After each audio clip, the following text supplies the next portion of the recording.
Cette émission vous est présentée par Salon Autosport XPN, Next Drive, propulsé par Napa Autopro et Les Tourneaux Service de pneus.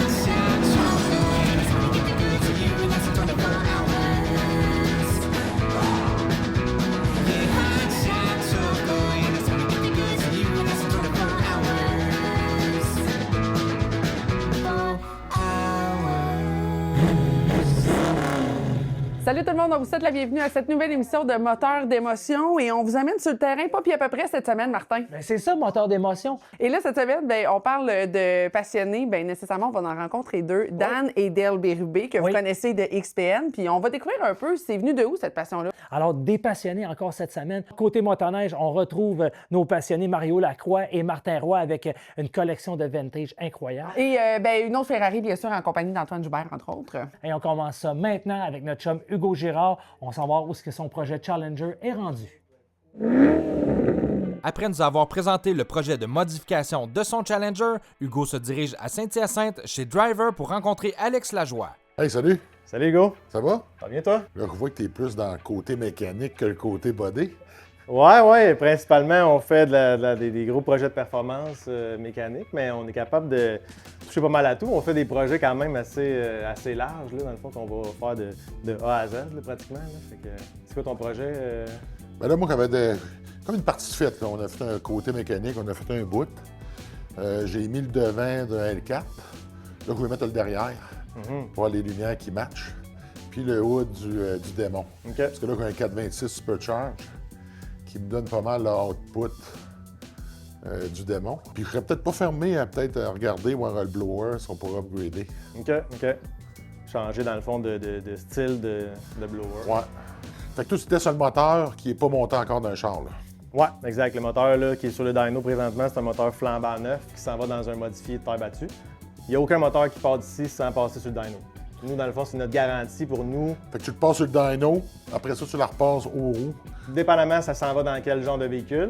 Mais c'est sûr qu'à la base, on fait un break-in sur le dyno, un rodage, si on veut. Ton tuning est fait sur le dyno là-bas. Ouais.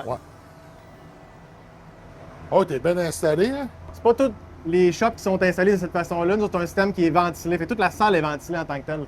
C'est tout. Fait que l'air rentre ici, puis où est-ce que le gros tube carré noir là-bas, c'est un exhaust. Ça va dans quoi? C'est pour les courses? C'est un modifié dans le fond de terre battue, de base sur terre battue. Fait que c'est un. Ils ont les mêmes moteurs de base? Ouais, ben quand on course avec ces moteurs crate-là, dans le fond, c'est tout le monde est spec. Fait qu'en réalité, c'est ça, c'est la même map de timing, c'est les mêmes exhausts. Fait qu'il peut aller ajuster son carburateur. T'sais, on a le même carbu, mais on peut l'ajuster. Ouais, exactement. Fait que là, on a vu le dyno moteur. On va aller te montrer dans le fond le dyno roue. Qu'on va peut-être passer ta voiture dessus aussi pour avoir on une va bonne voir idée. ça. C'est bon, je te suis. Fait que là, ici, là, c'est l'atelier mécanique puis ton dyno roue. Ouais, exact. En fait, c'est un dyno aux roues, mais c'est un dyno. C'est pas un rouleau, celui-là? C'est pas des rouleaux. C'est directement sur les hubs. Là, tu vois, on a un adapteur présentement qui est dessus, qui sera pas nécessairement le même adapteur que sur ton auto. Ça, c'est un adapteur Wide 5. Fait que tu y vas en fonction des voitures, tu as des adapteurs. Exact. Là, tu connectes ça directement dessus. Directement, dans le fond, sur les hubs. Fait qu'il n'y a aucune perte de puissance, en fait, sur les roues qui peuvent spinner. Ouais, ben, je suis pas mal excité, là. J'ai hâte, là. J'ai hâte d'emmener mon char avant qu'on commence. C'est good. Merci, Hugo. Bienvenue.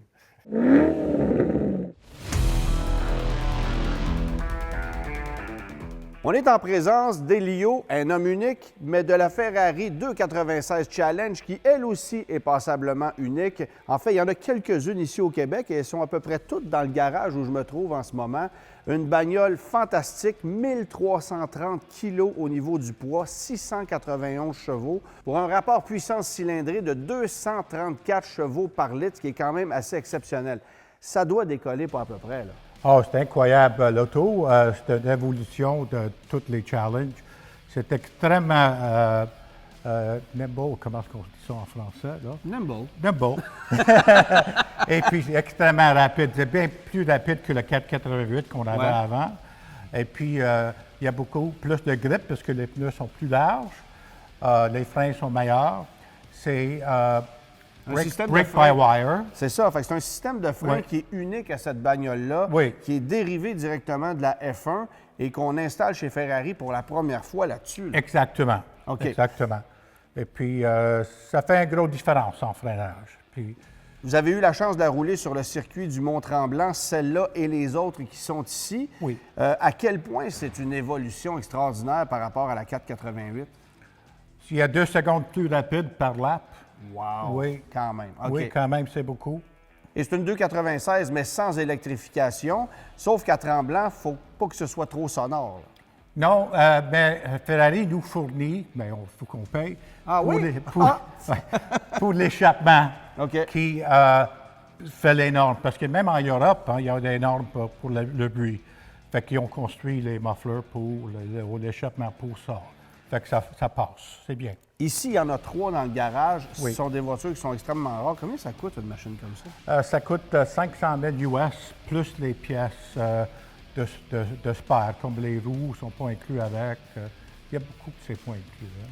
Pouvez-vous croire que vous achetez une voiture à 500 000 US et que les roues ne viennent pas avec? Bienvenue dans le monde de Ferrari. Et pour ceux qui sont intéressés de la voir, Salon Autosport Québec, premier week-end du mois de mai 2026.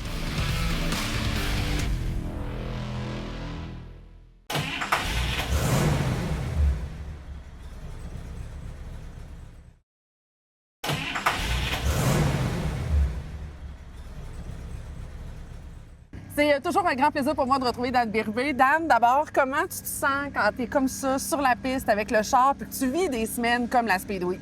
Ouais, c'est vraiment le fun, surtout qu'à date, ça performe super bien en même temps, mais c'est sûr qu'on a eu quelques backlogs, mais si on regarde, on roule en avant, puis c'est ce qu'on voulait. Puis non, c'est vraiment le fun, puis d'avoir un gars comme Raph, c'est tellement une bonne personne, je le dis souvent. C'est vrai, c'est des belles semaines. Et là, ça ramène dans la frénésie des courses, ça ramène aussi dans la passion du sport automobile. Moi, je suis toujours curieuse de reparler au petit Dan là, qui tripait là-dessus puis qu'aujourd'hui, il vit ce trip-là. Avec du recul, comment tu vois ça? Comment tu vis ça? Ben honnêtement, quand j'ai commencé à aller aux courses, à aller voir les courses, tout ça, c'est avec Donald Teach que je suis allé, tout ça, puis il m'avait emmené, puis tu sais, puis après ça, je me suis mis à connaître du monde, tout ça, puis là, on est rendu qu'on commandite beaucoup de voitures, tout ça. Fait que c'est ça, c'est de plus en plus passionnant. Puis en même temps, ben on course plus nous autres mêmes, fait qu'on brise plus de nous, fait que c'est moins pire, tu sais. Mais c'est vraiment le fun. C'est une belle passion, puis c'est pour ça que j'essaye de redonner dans ce sport-là. Puis ça qui m'amène beaucoup aussi, parce que si on regarde le projet des breuvages, qui était, c'est mon fils, puis Raphaël, Babu qui ont parti ça, puis là, on voit que ça... je dis souvent, ça gratte large, la course automobile, parce que ça nous amène beaucoup de business, puis c'était même pas le but au départ. Là. Non, exact. C'est Le but, vraiment c'était de supporter. de la passion, va avoir du fun, puis de donner un coup de main aux gars. Là. Et quand même, tu le dis, il y a du fun là-dedans, de la passion, mais il y a beaucoup de temps, d'énergie. Selon toi, la chose que ça prend pour perdurer dans le sport motorisé, c'est laquelle? Sois fou. Faut que tu sois fou? Ah oui. Ah ouais, juste ça? Faut que tu sois fou parce que, à quelque part, les gars, ils brisent, il y a de quoi, la voiture va super bien, 10 minutes après, il n'y a plus rien qui marche. Ouais. Tu sais, le monde peuvent pas comprendre ça parce que c'est pas évident. Le monde dit, les gars virent en rond, c'est facile, mais non. c'est vraiment pas ça. Puis les gars brisent, puis là, c'est fini, puis le lendemain, ils se réveillent, puis on recommence. Puis une Tu sais, transition fait que- plus tard aussi, on peut recommencer, c'est la ça, beauté de la c'est tout le chose. temps. Fait que c'est un peu c'est de la folie un peu. Mais regarde, c'est des belles affaires. Puis faut que tu le vives d'une vie, faut que tu vives ta passion. Hein, ça fait que... Je suis très contente de partager cette belle folie-là avec Ouais, toi, ouais. Dan. C'est toujours un plaisir de te croiser. Puis là, écoute, on se croise les doigts ce week-end. Ouais, pour, ouais, ce ouais. week-end. Pas mal Aujourd'hui. cette semaine. Pas Ouais. mal ce week-end, pas mal cette semaine Ouais. pour Raph. Merci beaucoup. Merci. Merci. Vous le savez, les courses, c'est une histoire de passion et souvent une passion de famille. Aujourd'hui, Dale Bérubé avec moi. Salut! Salut. Écoutez, en exclusivité sur festidrac.tv, il faut le dire, Dale qui adore les entrevues. Plus sérieusement, quand tu es comme ça, dans une semaine comme la Speed Week, comment tu te sens dans ton cœur de triple de course? Je me sens bien. C'est vraiment le fun. Et on est ici avec nos amis, les gens qu'on connaît, puis on va aux courses. Fait que tout le temps. Les moteurs, j'ai l'impression que vous êtes né là-dedans, que tu as toujours eu ça dans le sang. Comment c'est parti pour toi? J'ai toujours eu une passion pour tout ce qui avait des moteurs, l'automobile, tout ça. Bon, on a commencé à faire de la track en moto. Après ça, on est allé voir des courses Donald Tage avec mon père. Après ça, on a fait l'académie Ando-Ranger. Puis c'est là qu'on s'est mis à triper vraiment NASCAR là, à partir de ce moment-là. Fait que toi, tu as baigné dedans, pas puis à peu près. Ouais. J'ai fait 2 saisons en Pro-Cam. à Vallée-Jonction, puis on continue à rouler tout le temps. Là, je fais de la drift en ce moment. Bien, c'est ce que j'allais te demander parce que je sais justement, c'est récent pour toi la drift. Qu'est-ce qui est particulier versus le NASCAR ou versus justement ce que tu as essayé auparavant?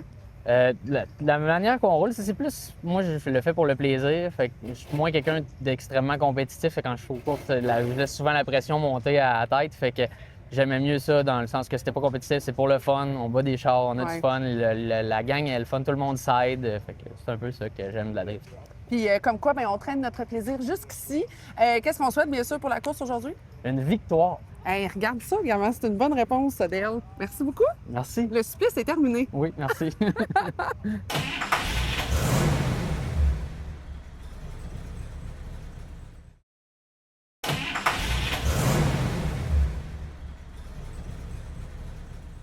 Je suis présentement accompagné de Martin, qui est l'instigateur de l'emplacement dédié aux motoneiges anciennes au Salon Autosport, mais de type racing. Salut Martin. Salut Mario. Bon, cette année, il va y avoir pas mal de collectionneurs. Peux-tu me dire, il va en avoir combien? Il va y avoir 7 collectionneurs, puis environ 17 machines. Ah, quand même? Oui, c'est ça. On va avoir beaucoup de racers. On va avoir 4 motoneiges de série, mais des belles motoneiges de série. OK. Bon, on va commencer avec le premier collectionneur, je pense, qui est François Brunel. Oui.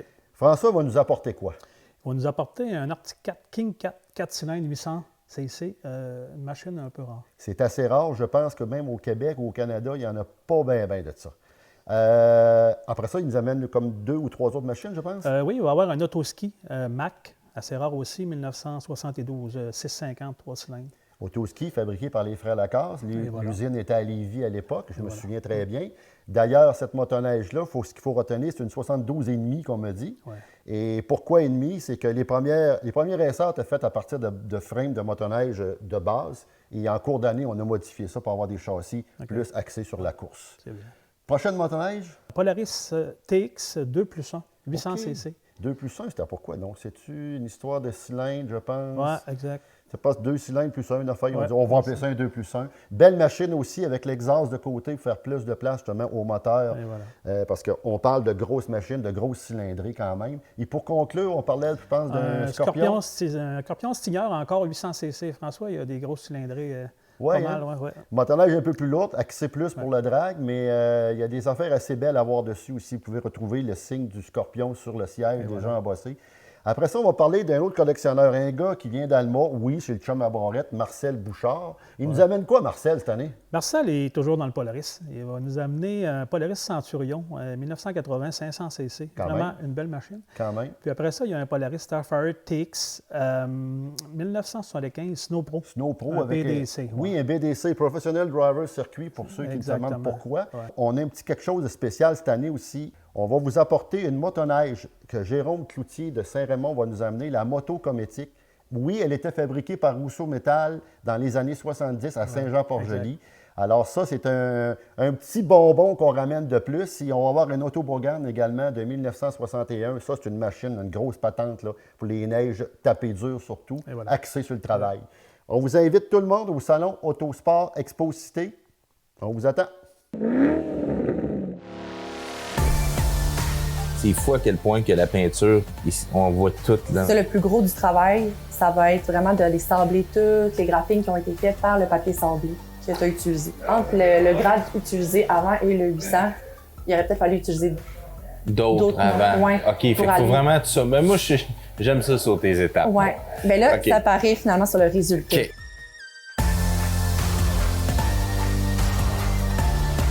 Fait que le pare-choc, c'est vraiment le pire à faire. Oui. OK. Mais là, avec tous les recoins et tout. C'est ça. Oui, on va continuer de sabler et mettre sur le plastique au complet parce que justement, on voit toutes les coupes ici et là. OK. Ça prouve que le bumper était vraiment pas droit, puis c'est pour ça qu'on voit toutes les coupes dans le fond.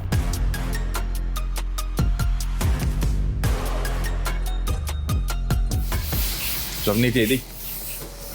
Ah non, c'est correct. Non, c'est toi qui avais fait ça, hein? Oui. Bon, tu peux t'asseoir là, ça va être correct. Merci.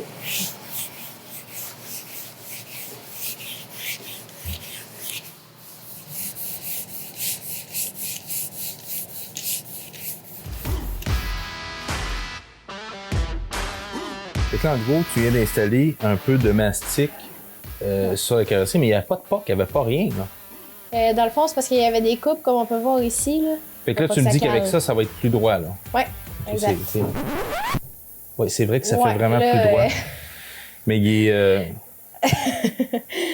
On va en mettre une couche. Donc là, en gros, une fois que c'est fini d'être sablé, vous primez. Non, dans le fond, nous autres, on a sablé, on a mis de l'époxy pour empêcher la corrosion parce qu'il y avait des parties qui étaient sur le métal. Ouais, c'est ça. Puis on met 3 bonnes couches de primer. Puis là, après ça, on sabre au 320, au 500. On sabre encore. Ouais, puis là, on va être prêt à les peinturer.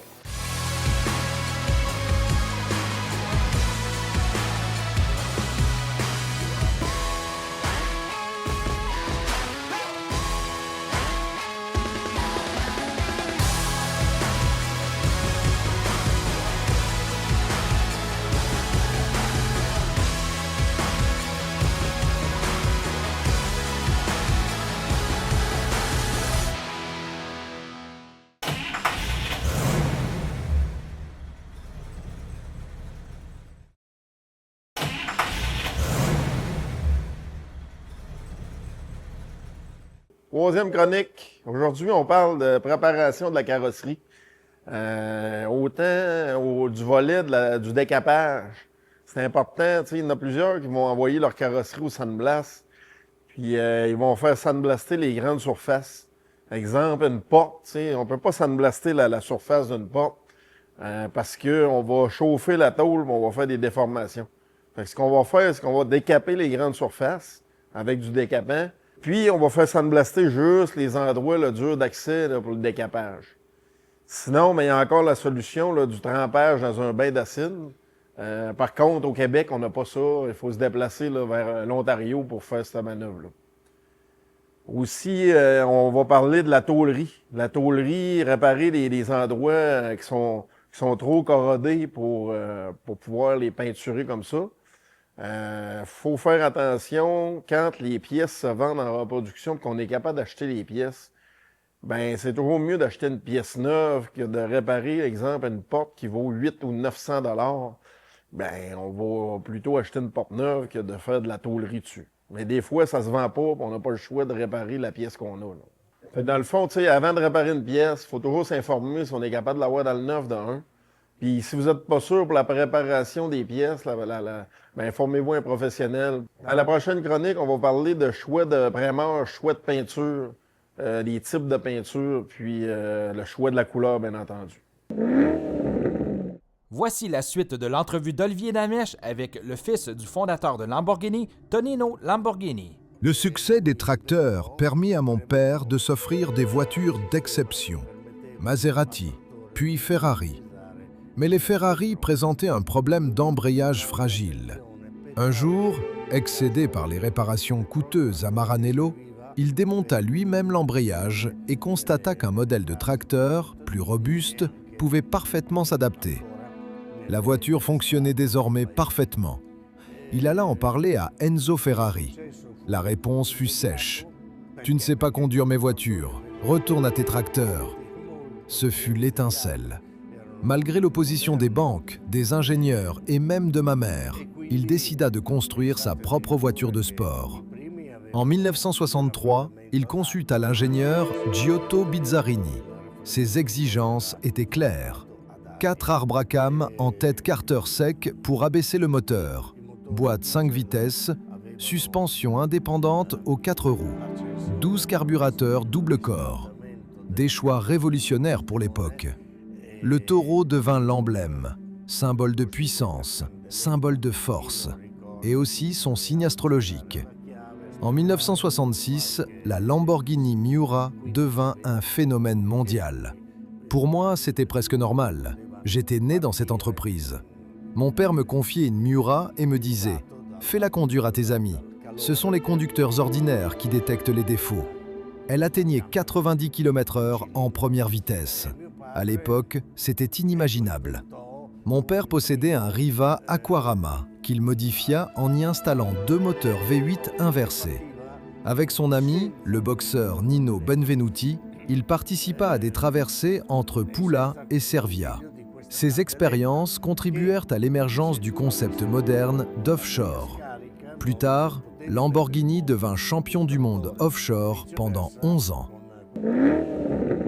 Hey, plus que 3 semaines avant le Salon Autosport de Québec. D'ailleurs, l'invitation est lancée. Je vous invite déjà. Oui, parce que ça va être le fun. Et la semaine prochaine, nos panélistes sont encore là avec nous. Des projets de drag avec Ben, des projets de Challenger avec Hugo et la gang de Driver. On rencontre encore Antoine Joubert avec un autre véhicule. Et là, c'est pas une Ferrari, ça va être un Phantom. Une Rolls-Royce. Ouais, madame, spéciale édition. Quand même, elle a sorti mes reins là-dessus. Show me the money, baby. Tout ça et plus encore la semaine prochaine. Eh bien, de choses. Ben oui. Ben, on continue. Ben, on dit au revoir. Il reste 3 semaines. 3 semaines. Cette émission vous est présentée par Salon Autosport XPN, Next Drive, propulsé par Napa Autopro et Les Tourneaux Service de pneus.